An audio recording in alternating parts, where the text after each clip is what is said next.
మనసు మాట వినదు ఎపిసోడ్ 16. సహస్ర హాల్ నుంచి వెళ్ళిపోయిందని తెలిసి ఎంగేజ్మెంట్ క్యాన్సిల్ చేసి బయటికి వెళ్ళిపోయాడు షణ్ముఖ్.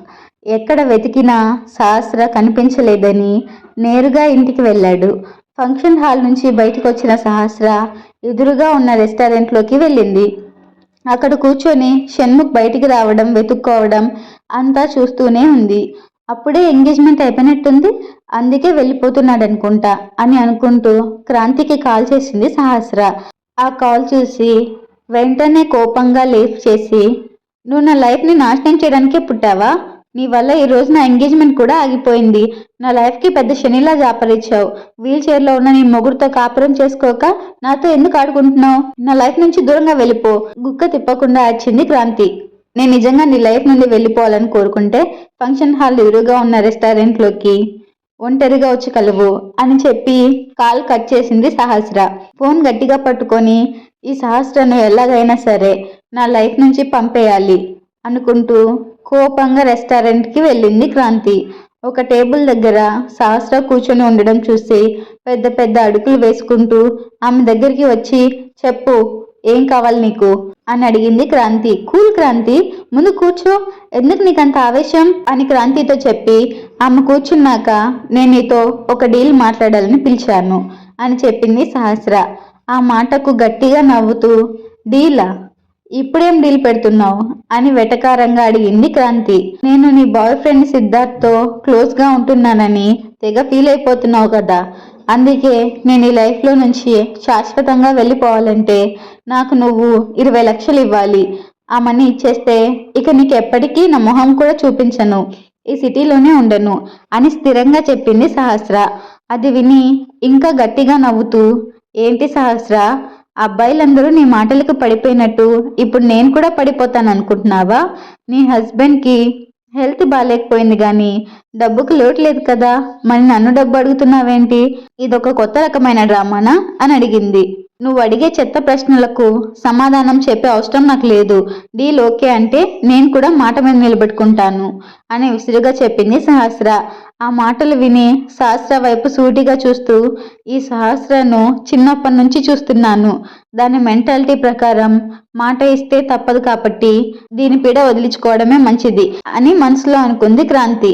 ఆ తర్వాత సహస్ర వైపు చూసి, సరే, ఇప్పుడే సగం డబ్బు పంపిస్తాను, నువ్వు ఇక్కడ నుంచి వెళ్ళిపోయిన తర్వాత మొత్తం మనీ ట్రాన్స్ఫర్ చేస్తాను, కానీ నువ్వు మళ్ళీ ఇక్కడికి రాకూడదు అంది క్రాంతి. ఓకే, డీల్ అని చెప్పి అక్కడి నుంచి వెళ్ళిపోయింది సహస్ర. వెళ్తున్నామని చూస్తూ, మొత్తానికి ఈ సహస్ర అనే పీడకలని నా లైఫ్ నుంచి తరిమేశాను. లాస్ట్ టైం అయితే ఆ రాబర్ట్ గారి నుంచి తప్పించుకుంది కానీ ఈసారి ఎలానో ఊరే వదిలే వెళ్ళిపోతుంది కాబట్టి దీని ప్రాణం తీయడం పెద్ద కష్టమేం కాదు, పైగా నా మీద డౌట్ కూడా రాదు అని మనసులో అనుకుని రాక్షసంగా నవ్వుకుంటూ అక్కడి నుంచి వెళ్ళిపోయింది క్రాంతి. అలా వెళ్తూ తన ఎంగేజ్మెంట్ టైంలో షణ్ముఖ్ సహస్రలు దగ్గరగా ఉండడం గుర్తుకొచ్చి, అయినా ఈ మధ్య సిద్ధు కూడా ఆ దయ్యంతో బాగా క్లోజ్గా ఉంటున్నాడు. ఇప్పటి వరకు ఆ రోజు రాత్రి వాడి ప్రాణాలు కాపాడింది నేనే అనుకున్నాడు. ఇప్పుడు ఈ సహస్ర ఇక్కడే ఉంటే నా బండారం మొత్తం బయటపడిపోతుంది.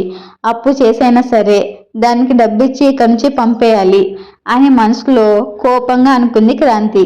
కొన్ని నిమిషాలకు సహస్ర ఫోన్కి క్రాంతి పంపిన 10 లక్షలు వచ్చినట్టు మెసేజ్ వచ్చింది. ఆ మెసేజ్ చూసి, చిన్నప్పటి నుంచి నువ్వు చేసిన పనులకు ఎంత డబ్బు తీసుకున్నా తక్కువే, కానీ నా బేబీ మా అమ్మ హెల్త్ను దృష్టిలో పెట్టుకొని ఈ డీల్ చేయాల్సి వచ్చింది. అయినా నిన్ను క్షమించను.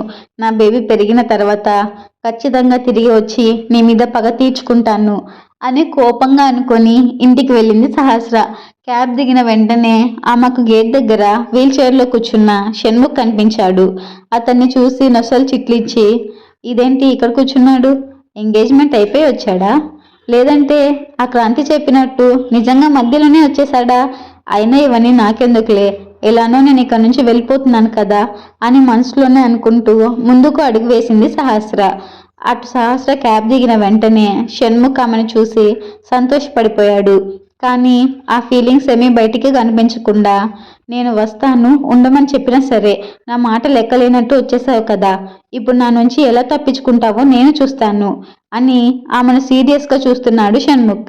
సహస్ర మాత్రం ఏమీ మాట్లాడకుండా తనకు సంబంధం లేనట్టు అక్కడి నుంచి ముందుకు వెళ్ళిపోయింది. ఆమెను చూసి కాలు నొప్పి తగ్గిందా, ఇంకా అలానే ఉందా అని అడిగాడు షణ్ముఖ్. అది విని ఆగిపోయి, ఇదేంటి ఎప్పుడు మొహం సీరియస్ గా పెట్టుకొని ఉండేవాడు, ఇవాళ తనే నాతో మాట్లాడుతూ అంత కన్సర్న్ చూపిస్తున్నాడు అని మనసులో అనుకుంటూ షణ్ముఖ్ వైపు అయోమయంగా చూసింది సహస్ర. అతను అలా అడిగిన వెంటనే సహస్ర మనసు పులకించింది. కానీ ఎంగేజ్మెంట్ అయిందని గుర్తుకొచ్చి షణ్ముఖ్ వైపు సీరియస్ గా చూస్తూ, అయ్యో మిస్టర్ షణ్ముఖ్, ఓ నీ పేరు సిద్ధార్థ్ కదా, మీకు మీ గర్ల్ ఫ్రెండ్తో ఎంగేజ్మెంట్ అయ్యాక కూడా మీరు వేరే వాళ్ళతో మాట్లాడడం ఏం బాగుంటుంది చెప్పండి. మీకు కాబోయే వైఫ్ గురించి మాట్లాడుకుంటే మీకే మంచిది. ఇలా పైకి నా మీద ఏదో కన్సర్న్ ఉన్నట్టు యాక్టింగ్ చేయాల్సిన అవసరం లేదు అని చెప్పి విసురుగా అక్కడి నుంచి వెళ్ళిపోయింది సహస్ర. అది విని షణ్ముఖ్ మనసు బాధగా మూలిగింది. అతని మొహంలో ఉన్న బాధ ఆ పైనున్న ముసుగులో ఉండిపోయింది, కానీ బయటికి తెలియలేదు. సహస్ర ఇంట్లోకి వెళ్ళిన వెంటనే ఆమెకు అక్కడ సర్వెంట్స్ ఎవరూ కనిపించలేదు.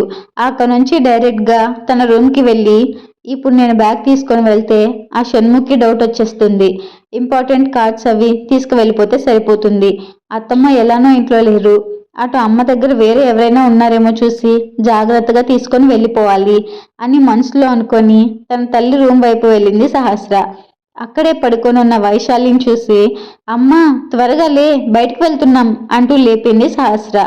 ఆ పిలుపుతో లేచి, ఎక్కడికి వెళ్తున్నాం సహస్ర, మీ నాన్న దగ్గరకా, ఆయన ఎక్కడున్నారో తెలిసిందా అని ఆతృతగా అడిగింది వైశాలి. అది విని, అంత మోసం చేసినా కూడా అతని గురించి అడుగుతుందేంటి, ఏంటో మా అమ్మ అనుకుంటూ, అవును నాన్న దగ్గరికే వెళ్దాం పద అంటూ అమ్మను బయటికి తీసుకొచ్చింది సహస్ర. వాళ్ళిద్దరిని చూసి, ఏంటి ఎక్కడికి వెళ్తున్నావు, మీ అమ్మగారు ఎందుకు అని నొసలు చిట్లించి అడిగాడు షణ్ముఖ్. అతని మాటలు విని విపరీతమైన భయం కలుగుతున్నా దాన్ని కంట్రోల్ చేసుకొని, అమ్మ వచ్చిన దగ్గర నుంచి బయటికి వెళ్ళలేదు కదా, అందుకే చిన్న షాపింగ్కి తీసుకువెళ్తున్నాను అంది సహస్ర. ఓ అంటూ తన వాలెట్ నుంచి ఒక కార్డ్ తీసి సహస్రకు ఇస్తూ, ఇది నా కార్డ్, ఇక్కడ నుంచి నీ దగ్గరే ఉంచు, నీ ఖర్చులన్నిటికీ దీన్ని వాడుకోవచ్చు అని చెప్పాడు షణ్ముఖ్. అతనితో వాదించే ఓపిక లేక దాన్ని తీసుకొని వైశాలితో కలిసి గేట్ దగ్గరికి నడిచింది సహస్ర. ఆమెను కాసేపు చూసి చైర్ వెనక్కి తిప్పి లోపలికి వెళ్ళాడు షణ్ముఖ్. అతను అక్కడ లేడని గమనించి గేట్ దగ్గరున్న కార్డ్కి షణ్ముఖ్ ఇచ్చిన రింగ్, చైన్, కార్డ్ ఇచ్చేసి, షణ్ముఖ్ సార్ కనిపించినప్పుడు ఆయనకి విచ్చేయండి అని చెప్పి అతను పిలుస్తున్నా వినకుండా అక్కడి నుండి వైశాలితో పాటుగా వెళ్ళిపోయింది సహస్ర. వెళ్తూ వెళ్తూ ఆ ఇంటిని ఆఖరిగా ఒకసారి చూసి, ఈ ఇంట్లో నేను జస్ట్ ఒక వారం రోజులుగా మాత్రమే ఉంటున్నాను, కానీ ఇప్పుడు ఇంటిని విడిచి వెళ్ళాలంటే చాలా బాధగా ఉంది. ఇక్కడ గడిపిన ఒక్కో నిమిషం గుర్తు చేసుకున్నప్పుడల్లా నాకు షణ్ముఖే గుర్తొస్తున్నాడు. అమ్మతో కలిసి ఉంటే ఎంత సేఫ్గా అనిపిస్తుందో తనతో ఉన్నప్పుడు కూడా అలానే ఉంటుంది, కానీ ఇది శాశ్వతం కాదు కదా, గుడ్ బై షణ్ముఖ్ అని అనుకుంటూ చిన్నగా నిట్టూర్చి తన తల్లి వైశాలితో కలిసి అక్కడి నుంచి బయలుదేరింది సహస్ర. మరోవైపు వీల్ చైర్లో కూర్చున్న షణ్ముఖ్ని చూసి గబగబా వచ్చి ఇంట్లోకి తీసుకెళ్తూ, సార్ నాకెక్కడో తేడా కొడుతుంది అని చెప్పాడు శరణ్. అది వినగానే షణ్ముఖ్ అర్థం కానట్టుగా మొహం పెట్టి చూడడంతో అతను ముందుకొచ్చి, సార్ సహస్ర మేడం ఇంకా సరిగా నడవలేకపోతున్నారు, అంత పెయిన్ ఉన్నప్పుడు షాపింగ్కి వెళ్ళాల్సిన అవసరం ఏముంది అని డౌట్ ఎక్స్ప్రెస్ చేశాడు శరణ్. అది వినగానే షణ్ముఖ్కి చరణ్ ఏం చెప్పాలనుకుంటున్నాడో అర్థమైంది. దాంతో అతని వైపు సీరియస్గా చూస్తూ, నువ్వు వెంటనే వెళ్ళి వాళ్ళని ఫాలో చెయ్యి అని చెప్పాడు షణ్ముఖ్. అది వినగానే ఒక క్షణం షాక్ అయి, సార్ మీకు కాసేపట్లో ఇంపార్టెంట్ మీటింగ్ ఉంది కదా అని అడిగాడు శరణ్. దానికోసం ఇక్కడ చాలా మంది ఉన్నారు శరణ్, కానీ శాస్త్ర విషయంలో నేను నిన్ను మాత్రమే నమ్మగలను అని సూటిగా చూస్తూ చెప్పాడు షణ్ముఖ్. ఆ మాట వినగానే ఇంకేం మాట్లాడకుండా అక్కడి నుంచి బయటికి వెళ్ళిపోయాడు చరణ్.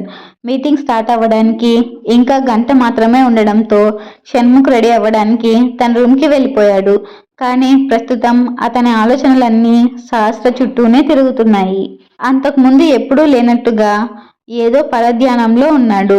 దాదాపు అరగంట తర్వాత ఇంటికి తిరిగి వచ్చిన చరణ్ మొహం చూడగానే షణ్ముఖ్కి ఏవో తెలియని నెగిటివ్ వైబ్స్ స్టార్ట్ అయ్యాయి. చరణ్ తలదించుకొని బాధగా చూస్తూ, సార్ మేడం అంటూ ఏదో చెప్పబోతుండగానే శాస్త్రకి ఏమైంది అని కంగారుగా అడిగాడు షణ్ముఖ్. మేడం బాగానే ఉన్నారు సార్, ఆవిడకేం కాలేదు. కానీ నేను ఆవిడని ట్రాక్ చేస్తూ వెళ్ళేసరికి వాళ్ళ అమ్మగారితో కలిసి ట్రైన్ ఎక్కేశారు సార్. బహుశా ఎక్కడికో దూరంగా వెళ్ళిపోతున్నారనుకుంటా అని బాధగా చెప్పాడు చరణ్. ఆ మాటలు వినగానే చిన్నగా నిట్టూర్చి, మరేం పర్వాలేదు, వాళ్ళు దొరికేస్తారులే అని కూల్గా చెప్పాడు షణ్ముఖ్. వెంటనే అవునన్నట్టుగా తలూపితూ, అవును సార్, తప్పకుండా దొరుకుతారు. నాకు కొంచెం టైం ఇవ్వండి, మేడం ఎక్కడున్నారో తెలుసుకుంటాను అని చెప్పాడు చరణ్. నో ప్రాబ్లం, దీన్ని నీ ఒక్కడి మీదే వదిలేయను. వెంటనే స్వేచ్ఛకు ఫోన్ చేసి హెలికాప్టర్ రెడీ చేయమని చెప్పు, శాస్త్రని నేనే స్వయంగా తీసుకొస్తాను అని చెప్పాడు షణ్ముఖ్. అది విని షాక్ అయి, స్వేచ్ఛనా? తను వేరే క్లయింట్స్తో ప్రాజెక్ట్ పని మాట్లాడడానికి వెళ్ళింది సార్. మీరే కదా చాలా ఇంపార్టెంట్ అని పంపించారు, ఇప్పుడు వచ్చేయమంటే ఎలా అని ఆశ్చర్యంగా అడిగాడు చరణ్. నేను చెప్పింది చెయ్యి చరణ్, ఇప్పుడు అన్నిటికన్నా శాస్త్రనే ఇంపార్టెంట్ అన్నాడు షణ్ముఖ్. కానీ సార్, మీ మీటింగ్కి ఎంతో టైం లేదు, మీరు వస్తే మళ్ళీ ఇక్కడ ప్రాబ్లం అవ్వచ్చు. నేను వెళ్ళి మేడంని వాళ్ళ అమ్మగారిని సేఫ్గా తీసుకొస్తాను అని నచ్చ చెప్పాలని చూశాడు చరణ్. నో, ఇది నీ వల్ల అయ్యే పని కాదు. వెంటనే హెలికాప్టర్ కోసం ఫోన్ చెయ్యి, ఈ లోపు సహస్ర ఎక్కడుందో తెలుసుకుంటూ ఉండు అని సీరియస్గా చెప్పాడు షణ్ముఖ్. అతని మాటలు విని అటు ఇంపార్టెంట్ ప్రాజెక్ట్ వదిలేసి ఇటు ఇంకో ఇంపార్టెంట్ మీనింగ్ వదిలేసి సహస్ర మేడం కోసం వెళ్తున్నాను అంటున్నాడు. పోనీ అలా అని ప్రేమ ఉందా అని అడిగితే నిజం బయటికి చెప్పట్లేదు. ఏంటో ఈ ప్రేమలు అని మనసులోనే అనుకుంటూ పనిలో పడ్డాడు శరణ్. మరోవైపు తన తల్లి వైశాలితో కలిసి ట్రైన్లో విండో దగ్గర కూర్చొని అక్కడి నుంచి బయటికి చూస్తూ ఆలోచించసాగింది సహస్ర. ఆమె ఆలోచనలన్నీ గతం చుట్టూ తిరుగుతున్నాయి. వెనక్కి వెళ్తున్న చెట్లను చూస్తూ ఏదో ఆలోచన వచ్చి ఫోన్లో స్మైలీ సితారా అకౌంట్ ఓపెన్ చేసింది సహస్ర. ఒక పోస్ట్ పెట్టి బీస్ట్ అనే అకౌంట్ తనకేమైనా రిప్లై ఇస్తాడేమోనని వెయిట్ చేసి ఎంతకీ రిప్లై రాక ఫోన్ మూసేసింది సహస్ర. ఆ తర్వాత తను రాసిన కోడ్ గుర్తుకొచ్చి హ్యాపీగా పెడదాం అనుకున్న పోస్ట్ను అలా పెట్టానేంటి?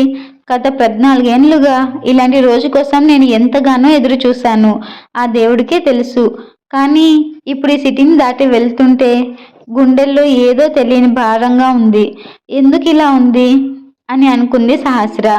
ఆమెకు పదే పదే షణ్ముఖ్ మొహం గుర్తుకు రావడంతో సహస్ర ఆలోచనలన్నీ అతని వైపుకే మళ్ళాయి. ఈ షణ్ముఖ్ వల్లనే ఈరోజు నేను అమ్మ ప్రాణాలతో ఉన్నాము. అంతేలే, ప్రాణాలతో మాత్రమే ఉన్నాం, అతని మనసులో నేను ఎలాగో లేను కదా అని ఆలోచిస్తున్న సహస్రని డిస్టర్బ్ చేస్తూ ఆమె ఫోన్ పెద్దగా మోగింది. అది షణ్ముఖ్ నుంచి వచ్చిన కాల్ కావడంతో, బాబోయ్, ఇప్పుడు తనెందుకు కాల్ చేస్తున్నాడు? ఈ కాల్ గన మాట్లాడితే నేను ఖచ్చితంగా ఎక్కడున్నానో కనిపెడతాడు అనుకుంటూ కాల్ డిస్కనెక్ట్ చేసి ఫోన్ స్విచ్ ఆఫ్ చేసేసింది సహస్ర.